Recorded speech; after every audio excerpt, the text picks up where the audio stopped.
Grossmont over Riverside, 38-28. Wacky week 3. Wacky week 3 continues, I guess. And end of the third quarter here, Citrus between Golden West, 30-22. Golden West on top of Citrus. Santa Barbara taking care of East Los Angeles, 45-13. There's still 2:50 left to go in the fourth quarter. Halftime at let's see here, San Bernardino Valley and Glendale. Glendale's up 28-7. LA Harbor and Pasadena, end of the third quarter there. Pasadena up 16-7. Antelope Valley on top of Desert, 27-17 with 14:32 left to go in the third quarter. And then the Orange Coast and Moore Park. Moore Park up at halftime, 26-14. I bet Orange Coast is missing Omaris Tolbert, huh? Yeah, I bet Mount San Antonio doesn't care, and they're utilizing him over here. 27-3 is your final score here from Ventura. And, just another really dominating performance by the Mounties. And on the offensive end, I mean, you see so many weapons that Aloe sprayed the ball around to on the offensive end, and then you see the defensive end where they had 13 sacks. It was really unreal to see how dominant they were tonight against Ventura. Yeah, absolutely. 13 sacks, like you said, Brian. And if you had to pick a player of the game, who would it be? He doesn't fill up the stat sheet, but I want to say the quarterback, Aloe. Really? I think he did a great job. I mean, he did have a couple picks that kind of threw it off balance there, if you want to say. But I think he stayed strong in this game and made some key throws. I mean, if you think about the passes that were fumbled in the end zone there, this is a no-doubter for the MVP of the game. But in my opinion, without the strong play from the quarterback, Aloe, I mean, they had so many different receivers on the offensive end. It's really hard to determine, in my opinion, which one came out on top today for player of the game. Well, for my player of the game, and this is kind of a mainstream response, I'm going to go with that Mountie defense. Each and every one of those guys forcing pressure on the Ventura College quarterback, Jalen Brady, all night long. 13 sacks against the Pirates. And, I mean, it led by Chris Waldenberger, if I had to pick one guy, because he seemed to be in there a lot in the second half pressuring Jalen Brady, but that defense has just been tenacious all season long, holding a very good Fullerton team last week to just 10 points and holding a pretty good offense, an offense that put up 33 points last week at El Camino, and Ventura tonight to just 3 points, a mamby-pamby field goal. And you can't say enough about the defense for Mount SAC, my players of the game. Well, piggybacking on that defense, number 42, the linebacker Suli Tama Avena, led the team in tackles with 10 tackles and a sack. And his brother tonight had 8 tackles, who's Sidi Tama Avena, 8 total tackles. And he had a broken up pass.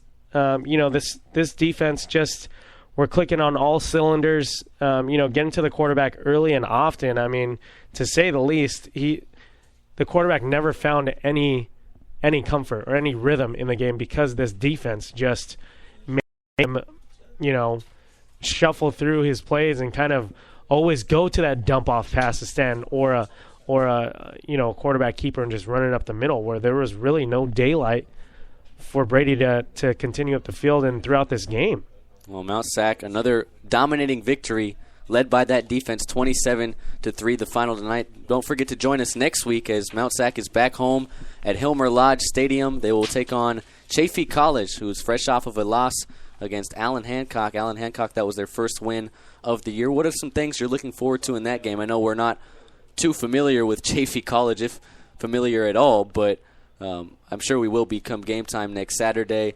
And I'm sure that's a game that Mount SAC is going to probably be favored in heavily once again, especially being at home.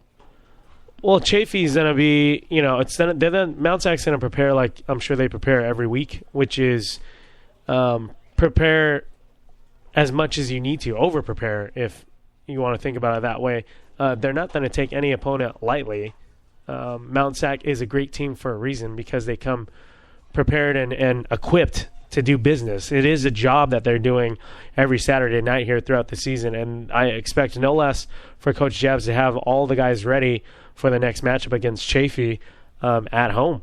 Yeah, it should be a good one next Saturday night. And Brian, question of the night, where can I catch that broadcast next Saturday night?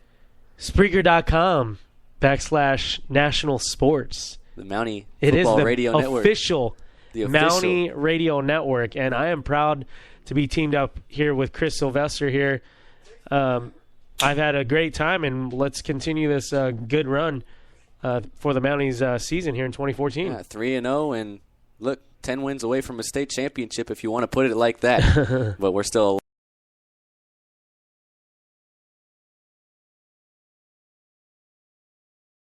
big road victory against Ventura College. Anything to add before we hit the road back to Walnut? I was just looking up Chaffee's stats here, what Mount SAC are going to have to deal with next week at home, and their total offense yardage is first in this division right now at 1346 of total offense. That's yards, an average of 448.7 per game. So the offense, but the defense is here for Mount SAC as well. We'll see who wins that head-to-head battle. What wins championships? Defense. So we'll see. This is a strong, this might be the best defense, and obviously we haven't seen every single team play, but this might be the best junior college defense in the nation. Yeah, and we've been touching it all game long, and it kind of sounds like we just hit replay on every play because they really are getting to the quarterback often and making them feel uncomfortable, the offensive set that they're going against. So Sten did a great job, his 5'8" frame just really sneaking around the defense a little bit. But unfortunately for Sten, the linebackers of Mount SAC are just that quick and just that good. Well, the Mounties just good enough tonight, 27-3. More than good enough tonight, should I say. 27-3, the final at Ventura College for Brian Tabajay. Great job once again. Chris Sylvester here signing off on Spreaker.com's own national sports. You've been listening to the Mountie Football Radio Network. Mount SAC gets it done on the road, 3-0. They beat Ventura College tonight by a final of 27-3. Don't forget to join us next week as Mount SAC is back home at Hilmer Lodge Stadium to take on Chaffee College. Till then, I'm Chris Sylvester. That was Brian Tabajay. Good night from Ventura College. Mounties win 27-3.